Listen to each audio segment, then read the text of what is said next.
Fala, galera. Fala, Rede Alpha Graphics. Fala, amigos, parceiros que estão ouvindo a gente. Obrigada, mais uma vez, por me desafiarem. É muito bom quando você se sente desafiado. Eu estou aqui na minha segunda apresentação durante a quarentena. Tenho dividido a grade aí com pessoas incríveis, gente do mercado, consultores, profissionais, gente bacana. E para mim é uma honra ser lá essa semana, aqui numa sexta-feira, o famoso sextou. E, lógico, eu não podia deixar de trazer aí a minha musiquinha, a minha matinê da Tianai, né? Beleza? Então, vou me apresentar aqui rapidamente, para quem não me conhece, para quem está entrando no IG agora, para quem está entrando no YouTube agora. Meu nome é Nayara, então, sou Nayara Gomes, eu trabalho no marketing da Alpha Graphics. E aí, quando me desafiaram a vir trazer um tema para vocês hoje, eu pensei, poxa, o que eu poderia trazer assim para agregar nesse momento que a gente está passando, para a gente sair da nossa zona de conforto. E aí eu me lembrei de um livro muito legal, ele é um best-seller, inclusive, bastante conhecido, que chama Clientividade. Então, hoje eu vou falar justamente sobre esse livro, Clientividade, né? Então, eu começo aqui a minha apresentação. Eu trouxe a carinha desse livro para vocês verem. Ele é um livro super fácil de ler, tem uma leitura bastante fluida, ele é fininho, inclusive, ele é muito claro, e ele foi escrito aí pelo César Souza, né? Então, chama Clientividade, como oferecer o que o seu cliente quer. E aí o César, né, para quem não conhece, né, quem é o César Souza na fila do pão? O César nada mais é, né, um dos consultores e palestrantes mais requisitados do país. Ele foi líder em empresas no Brasil e nos Estados Unidos. Ele possui vários prêmios internacionais. Ele é presidente do grupo Empreenda e um dos fundadores do Espaço do Empreendedor, que oferece também vários cursos de empreendedorismo. Ele tem na sua carteira de clientes diversas empresas da lista das 500 maiores e melhores do Brasil. E ele é conhecido por ser bastante obcecado pela questão por que o cliente compra ou deixa de comprar. Então, ele é essa pessoinha básica, né? E aqui eu trouxe só uns... Ele tem uns livros aqui para vocês conhecerem.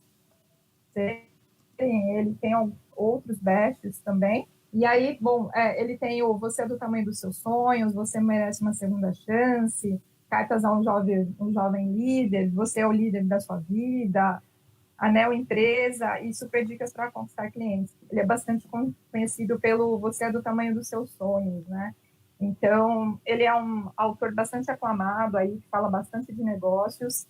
E o termo clientividade foi uma ideia dele, e inclusive é um termo patenteado, tá? Se você ver na capa do livro, ele já sai com uma patentezinha assim. Então, é um cara muito esperto, um cara muito, muito sagaz, né? Então, a gente começa aqui a falar um pouquinho do livro, né? Afinal de contas, o que é essa clientividade, né? Essa palavra nova que talvez você ainda não conheça, mas que chega com o poder de fazer à frente da crise, né?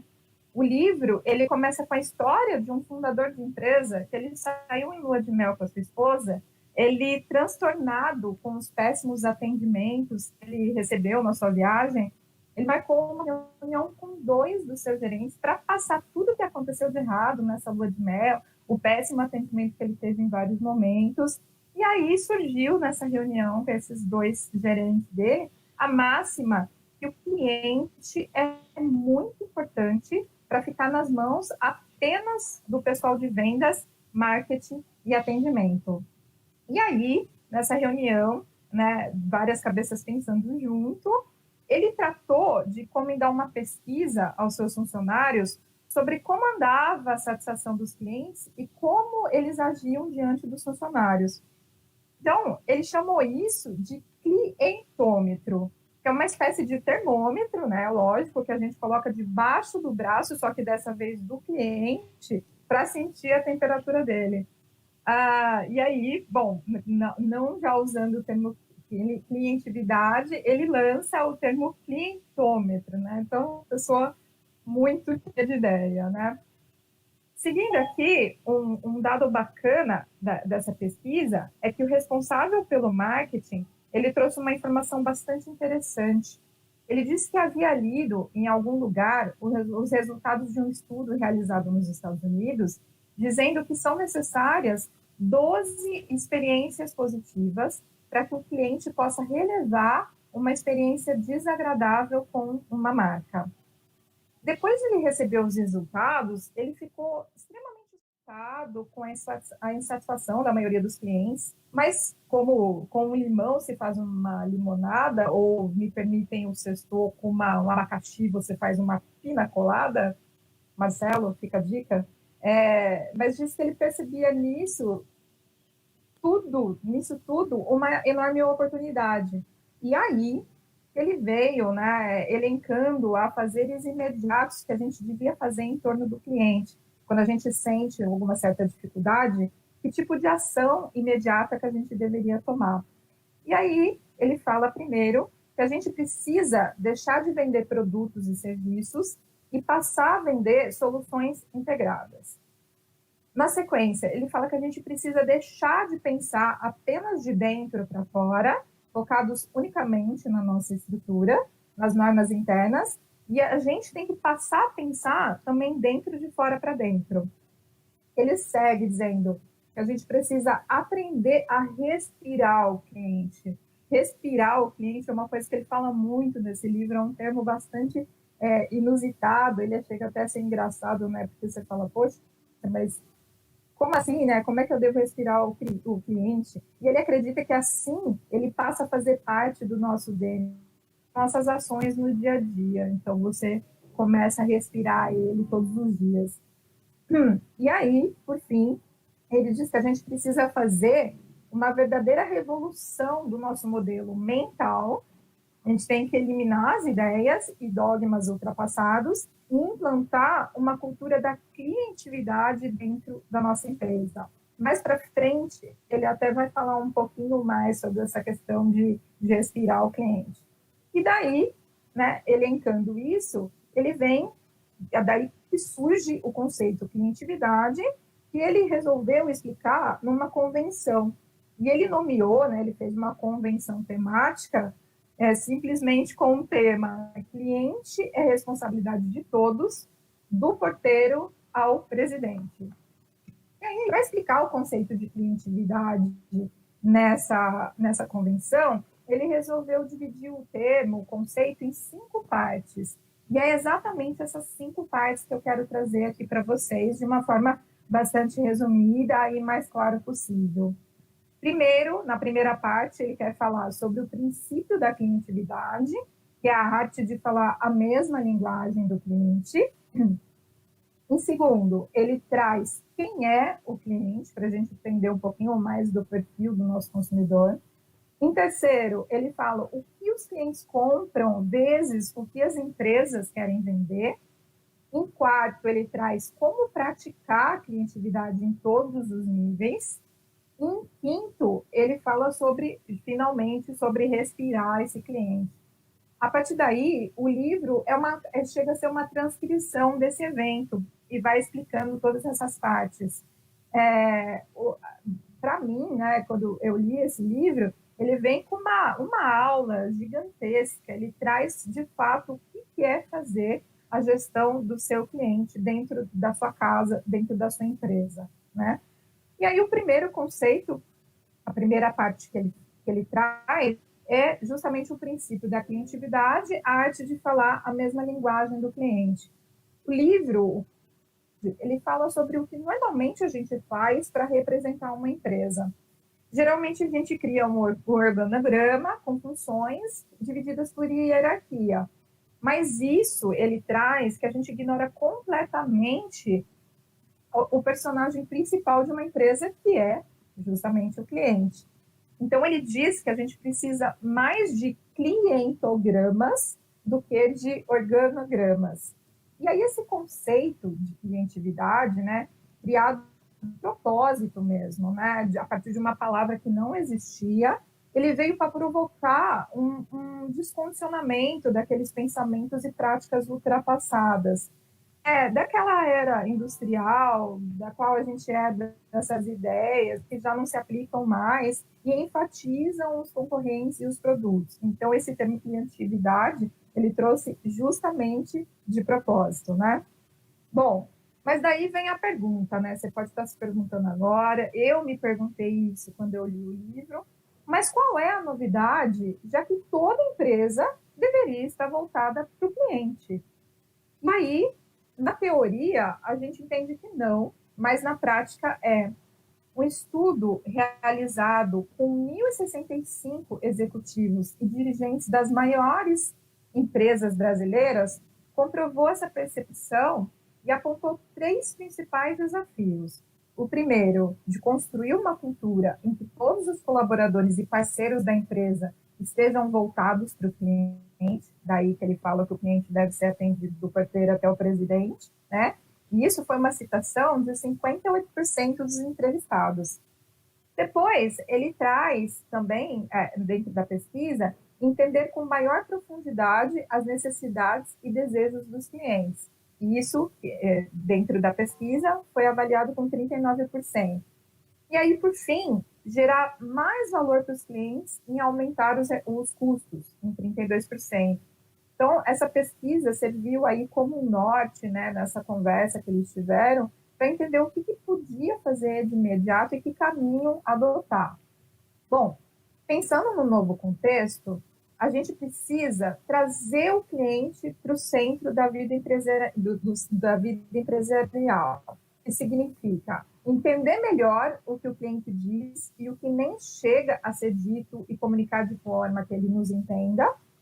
A gente precisa entrar no imaginário do cliente para perceber não apenas o que ele deseja, mas do que de fato ele necessita e talvez ele ainda não saiba. A gente precisa customizar a oferta de produtos e serviços, adotar o caminho da diferenciação de produtos, serviços e da relação com os clientes, aí que a gente costuma dizer de explorar um pouquinho mais os nossos diferenciais. A gente precisa compreender muito melhor as necessidades e aspirações dos diferentes grupos que a gente tem de neoconsumidores. A gente precisa dar atenção também para as classes C, D, E, os jovens da geração Y, os sessentões, beijo Marcelo, as mulheres, os mercados regionais fora dos tradicionais grandes centros de consumo, e entender que os clientes não são estáticos e que eles mudam o tempo todo de expectativas. Eles têm necessidades, desejos e sonhos. E, por fim, a gente precisa estimular a cocriação, pois os clientes aspiram a participar muito mais na criação, desenho e comercialização dos produtos. Bom, oferecendo casos reais, o livro o livro faz com que pense como agiria em determinadas situações ou como deveria agir, sempre focando em quem é o cliente. Juntando tudo e fazendo uma salada, ele traz uma espécie de 10 pilares do princípio da clientividade, né?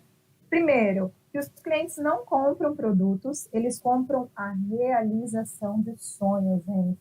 Isso é uma coisa que a gente tem que ter muito dentro da nossa casa, muito dentro do nosso negócio, de que muitas vezes você fala, poxa, mas ele veio, sei lá, ele veio imprimir uma foto, uma moldura. Às vezes é a realização de um sonho, um álbum de casamento, de fotografia.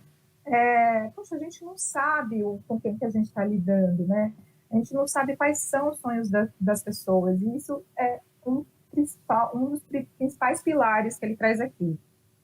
Cada cliente também é um vendedor, ele não é apenas um comprador. Se você pensar no marketing da indicação, você vai pensar, o que mais dá certo do nosso negócio? É um indicando para o outro, obviamente. Nada como você confiar nas indicações, né? Tem até um estudo que me lembrei agora em uma de nossas reuniões e conversas, que 90% dos clientes confiam na indicação dos seus familiares e dos seus amigos. Então, por que não, né? Se você não faz um trabalho bacana, se você não faz uma venda interessante, por que não explorar essa indicação dos seus clientes, né? O terceiro pilar, ele traz todos os colaboradores de uma empresa, ele diz que são vendedores. Obviamente, você tem a prata da casa, você tem quem é de dentro da empresa, e é óbvio que você precisa transformar, né, esses colaboradores também em pessoas disseminadoras de coisas boas, né? E aí, em quarto, ele traz que todos nós temos clientes. É necessário a gente desenvolver uma postura da clientividade interna. Às vezes, o seu próprio superior pode ser considerado um cliente com uma necessidade a ser atendida. E ele ainda acrescenta, é mais relevante você praticar a clientividade do que você se preocupar com a empregabilidade. Isto é, as pessoas precisam se habituar a procurar mais clientes e menos empregos. Um quinto, ele traz que a gente deve pensar em PDCs ao invés de PDVs. A gente precisa pensar que a gente tem pontos de compras em vez de ponto de vendas. Se a gente pensar em PDV, a gente pensa somente no vendedor. E se a gente pensar em PDC, a gente consegue incluir o cliente nesse looping e pensar também em comprador. Bom, um sexto, né, o sexto pilar que ele traz aqui em atividade é que a gente tem que pensar nos distribuidores como parceiros e não somente como canais. Está aí tudo que a gente tem visto. Aqui na Alphagráficos a gente tem feito mesa redonda com fornecedores, com parceiros, né? Então a gente tem que pensar sempre nesse sentido, não somente como canais. Em sétimo pilar, ele traz o marketing, ele diz que o marketing ele começa dentro de casa. Não existe um cliente encantado com a empresa, com colaboradores infelizes, né? Precisamos encantar os colaboradores primeiro, para depois, então, a gente encantar os clientes. De novo, né? O marketing, o encantamento, ele sai de dentro para fora, não tem sentido, né? Em oitavo pilar, ele traz o solucionamento, a pessoa que gosta bastante de palavras diferentes, né? Então, nesse solucionamento, ele diz que o cliente não deseja apenas um bom atendimento e um relacionamento. O cliente, ele, de fato, ele quer dispor de soluções integradas que gerem valor, não apenas produto e preço. Quando você pensa, poxa, mas eu fiz um preço legal, eu vendi um produto bacana, a gente tem que pensar o tempo todo dentro do nosso negócio soluções que, de fato, possam gerar valor para ele, né? Por isso que a gente tem dentro das empresas, por isso que a gente nomeia vendedores como consultores, né? E não somente tiradores de pedido. Em nono pilar, ele diz que a tecnologia a serviço dos clientes. A gente precisa, o tempo todo, né, trazer uma solução para facilitar a vida do cliente, para fazer reviver o negócio dele, para fazer ele vender mais, né? E isso é uma preocupação. Uma empresa que não se preocupa com tecnologia, não se preocupa em oferecer o que há de melhor para o cliente dele, ela está ultrapassada.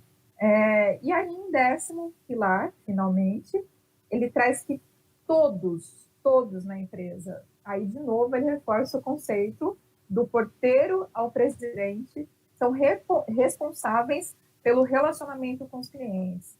E ele informa, né, ele esclarece ali que esses devem ser motivados e capacitados. E com esses 10 pilares aqui que ele traz dentro da clientividade, ele fala que a gente tem uma listagem de argumentos, de afazeres necessários que a gente pode criar o nosso próprio clientograma. Então, é uma coisa bastante interessante, né? Ele gosta muito de criar essas ideias novas, essas palavras novas, né?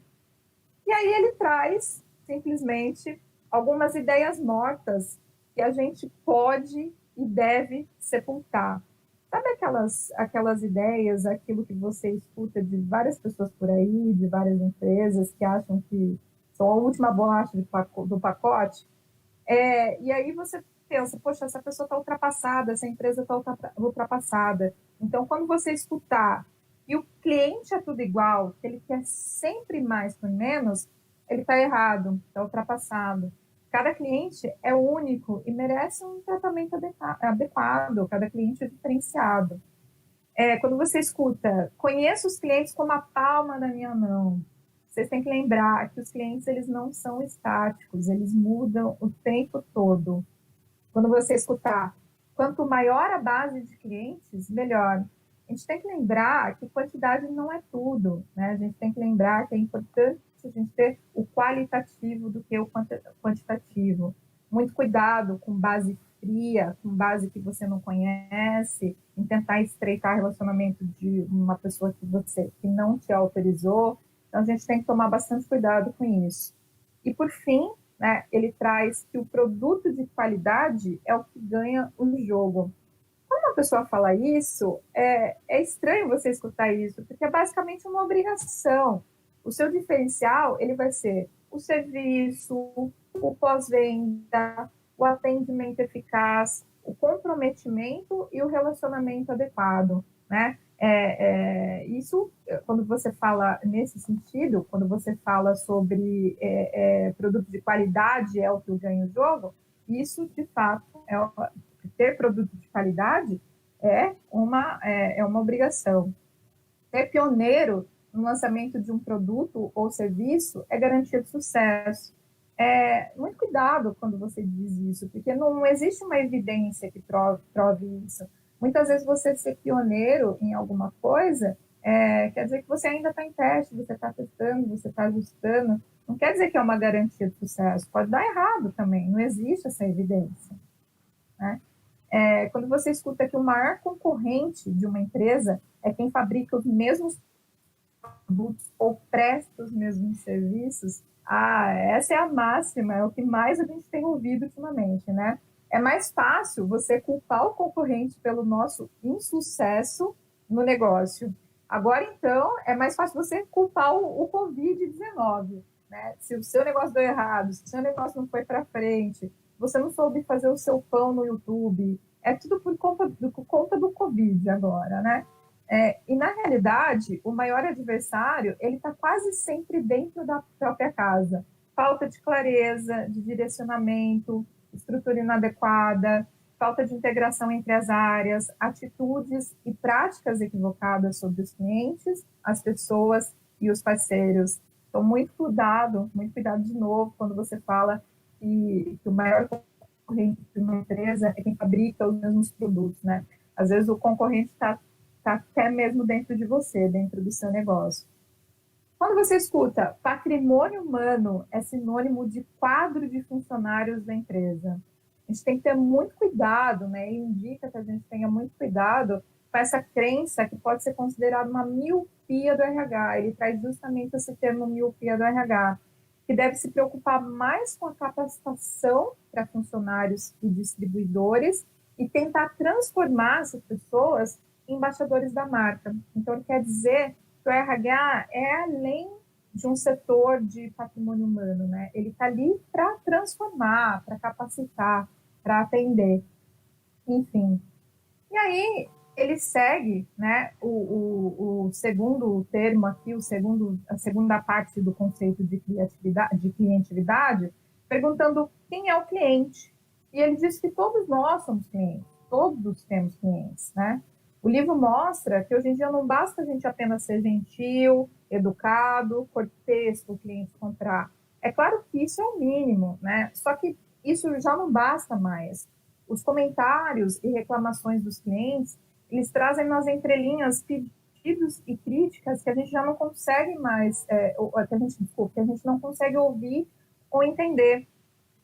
Às vezes, nas entrelinhas, o cliente está querendo dizer, poxa, me trata de uma forma personalizada, é importante. Eu quero acesso a qualquer hora, em qualquer lugar que eu esteja. Por isso que a gente costuma dizer que, poxa, você trabalhar não é só você estar online de segunda a sexta no horário comercial, né? Você tem que ter uma certa disponibilidade. Se você de fato quer fazer um atendimento diferenciado, a pessoa pode te acionar num sábado, pode te acionar no domingo, dependendo da necessidade dela. O cliente também, às vezes, pensa que ele quer que todos sejam responsáveis pelo relacionamento com ele mesmo, né? Ele quer ter a certeza que ele está comprando, inclusive, de uma empresa cidadã, uma coisa bastante importante que algumas empresas não dão atenção. E, por fim, né? O cliente, ele às vezes, né, entre linhas, ele diz que ele não é fiel. Então, muito cuidado quando você entrar na sua zona de conforto, estiver acomodado e achar que seu cliente está ali, está ok, vai sempre comprar de você, é fiel, não muda de marca. Muito cuidado, porque às vezes não é nem que ele encontrou um preço melhor, um produto melhor, às vezes ele encontrou uma empresa que ele se identifica mais, ele encontrou um relacionamento diferenciado, ele encontrou um consultor com disponibilidade, ele encontrou uma pessoa que escuta. Então, muito cuidado quando você fica nessa zona de conforto, né? E aí ele diz que a gente precisa nomear cada um dos nossos clientes como uma espécie de diretor de vendas boca a boca. Lembra quando a gente falou lá atrás, né, de ter clientes do marketing, da indicação? Então a gente precisa dar mais atenção a isso, a gente precisa propagar mais o nosso negócio e contar com que eles sejam os nossos promotores, que os clientes sejam nossos promotores, né? E aí, seguindo aqui a terceira parte do conceito de clientividade, ele traz o conceito de o que os clientes compram versus o que as empresas vendem. Os clientes eles estão cada vez mais bem informados, eles conhecem os produtos, os serviços, eles conhecem os seus concorrentes. Então, se você não quiser, se você não puder oferecer um solucionamento para ele, você pode, de fato, perder a venda. A palavra mágica que rima com atendimento, relacionamento e encantamento é solucionamento. Se não me engano, o César, não sei, ele deve ter feito alguma coisa por meio dessa palavra, porque ele cita muito essa palavra no livro também, esse solucionamento, né? E ele diz que o solucionamento ocorre quando você consegue agregar valor ao seu cliente. A gente já citou isso lá atrás. Ou seja, quando a empresa gera resultados mensuráveis, quantitativos ou qualitativos que beneficiam o cliente. E aí, eles trazem no livro, aqui ele traz no livro, essa pirâmide da clientividade, né? Se você, obviamente, seguir de baixo para cima, você vai entender que você deve começar com produto e serviço, depois dar mais atenção aos seus serviços, depois na qualidade de atendimento, depois no relacionamento e depois em soluções integradas, tá? Bom, o que fideliza o cliente é aquilo que ele não pega, não vê e não sente. Então, acho legal, de repente, às vezes, consultar essa piramidezinha e ver o que de fato você está dando prioridade dentro do seu negócio. Como quarta parte, né, do conceito de clientividade, ele traz como praticar a clientividade em todos os níveis. Ele diz que é uma missão de todos, do porteiro ao presidente de novo, e ele diz que a gente tem que mobilizar todo mundo para servir ao cliente. E aí ele traz o conceito de que servir deve ser encarado como um propósito de vida, é dar de si, fazer mais do que o combinado, mais do que o protocolo da descrição do seu cargo e sua função. Ele diz que servir ao cliente é muito diferente de se servir do cliente, né? Ele é muito incisivo nesse termo dentro do livro. Ele diz que os resultados financeiros, eles são apenas uma consequência, né? Precisa servir ao cliente, não se servir do cliente. Bom, ele traz que não há clientividade sem integração. Precisamos de pessoas que construam pontes, não que construam paredes como no passado. Em vez da departamentalização, as empresas precisam de pessoas que construam pontes dentro de cada grupo, entre as diferentes equipes, com clientes, distribuidores e parceiros. Então, quando você estiver fazendo um recrutamento, quando você estiver avaliando as pessoas dentro do seu negócio, pense sempre em pessoas que são capazes de construir pontes. Bom, chegando aí na parte final, né, da apresentação, a quinta parte que ele traz do conceito de clientividade é que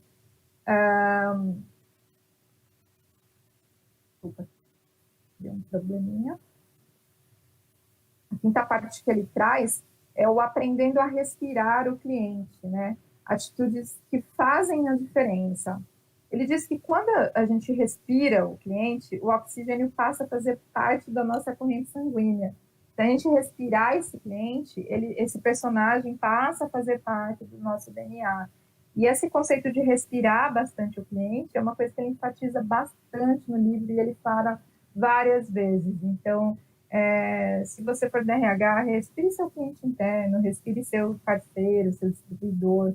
Se você for consultor, se você for vendedor, respire o seu cliente externo. Eu acho que se a gente colocar isso como um mantra, acho que as coisas vão acontecendo naturalmente, torna-se tudo muito natural depois. Bom, e aí ele traz atitudes que você precisa adquirir ou enfatizar. Então, ele é bastante prático, ele traz como itens mesmo, que primeiro você tem que entender, depois você deve oferecer. Você tem que se pôr no lugar do cliente, você tem que tratar o cliente como único e emblemático. Eduque e oriente o cliente, ajude-o a decidir. Lembrem, consultoria, lembrem que você não é um tirador de pedido. Dê atenção a quem acompanha o cliente, esforce-se para ouvir o cliente, defenda os interesses dos seus clientes.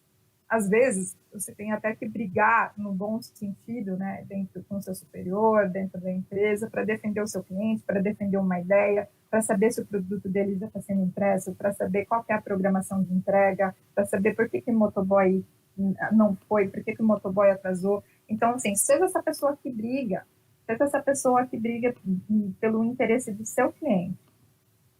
Depois ele traz atitudes que você precisa eliminar ou evitar, enfim, desatenção ao cliente, falta de flexibilidade, lentidão nas respostas, julgar pela aparência e aceitar qualquer tipo de cliente. Quando ele fala que é aceitar qualquer tipo de cliente, é bastante interessante, né? Porque, às vezes, sei lá, quando você fala, poxa, é cliente, estou aceitando, tem de tudo, enfim, mas não é bem assim. Tem muito cliente que não merece ser tratado com a educação que você dá. Tem cliente que não honra seus pagamentos. Tem cliente que trata as pessoas mal. Então, a gente tem que ter muito cuidado em aceitar qualquer tipo de cliente também. Não é numa necessidade que você vai sair aí como uma metralhadora e pegando qualquer tipo de cliente para você se enrolar lá na frente. Não compensa. E aí, ele também traz atitudes que você precisa consolidar, né? Você precisa de ética e integridade, você precisa de transparência, você precisa de respeito aos clientes e aos concorrentes e à sociedade. Então, o livro ele vai trazendo bastante insights assim, de como você tem que tratar o cliente, de como tem que ser a sua jornada, né, em torno do cliente.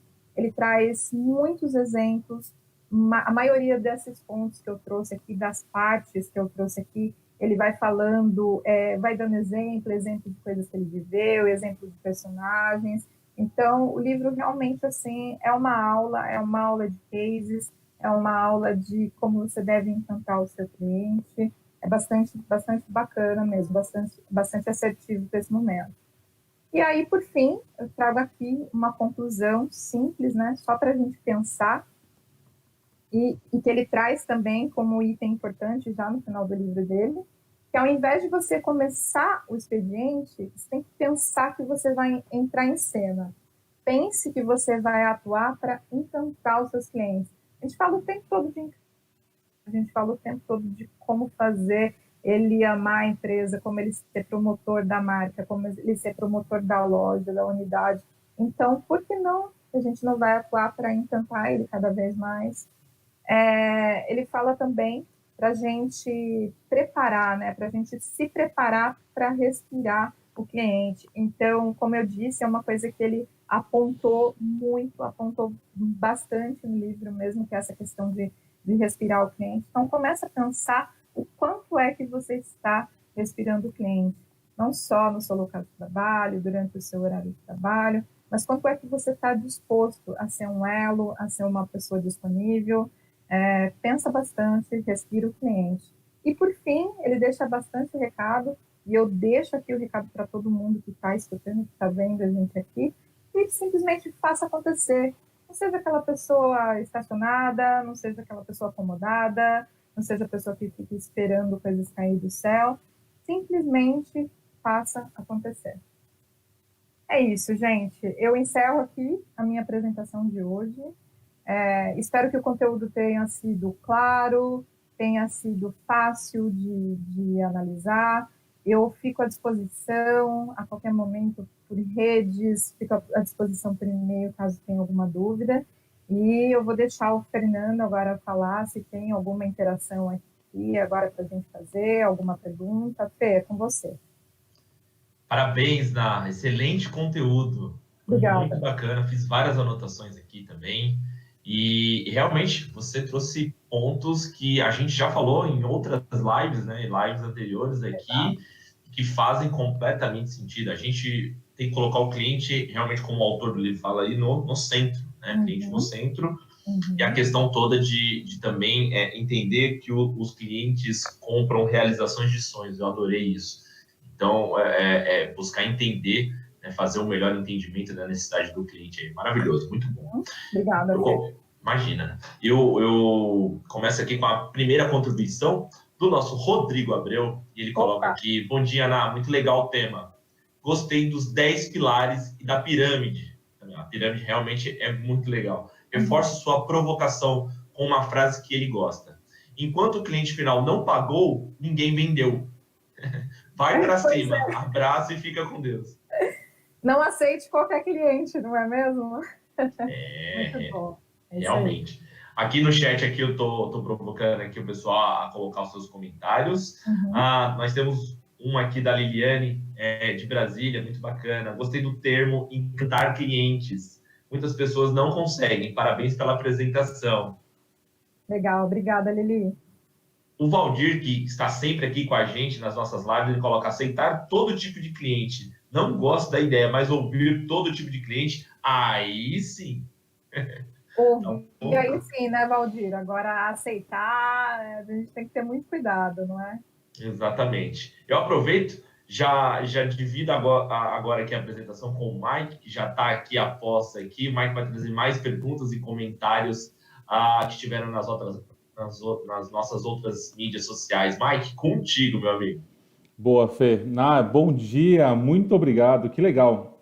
Olha, curti muito. Obrigada. Assim como o Fernando, eu fiz várias anotações, curti muitos insights, achei muito didático, muito fácil de entender, ideias muito boas, expressões muito legais, curti muito mesmo, achei que foi muito legal, parabéns. Aqui no Instagram, principalmente, acho que veio a caravana da Nayara. E aí, algumas mensagens para você. E tem uma perguntinha muito boa aqui. Teve a Esté Aguiar que passou e falou: poderia repassar esse conteúdo em company, conteúdo necessário para a área de vendas, é muito bom. A Dani Godoy Andrade mandou: muito bom. É sempre bom aprender o novo e relembrar algumas coisas que no dia a dia a gente vai deixando de lado. Parabéns. O Marquese também passou aqui, falou: foi ótimo, parabéns. Então, a perguntinha que veio via Facebook, muito boa. O Pedro pergunta assim: Nayara, parabéns, muito obrigado. Como você sugere que a área comercial monte o seu clientograma? Olha, Pedro, eu acho que montar o seu clientograma, eu acho que se você seguir esses passos aqui, se você seguir essa forma tão didática na qual o César traz aqui no livro, acho que você vai ter bastante sucesso, cara. Eu convido você a ler esse livro, estou até com ele aqui, não sei se vocês conseguem ver, vou dar uma de blogueirinha. Cara, esse livro é super fininho, ó.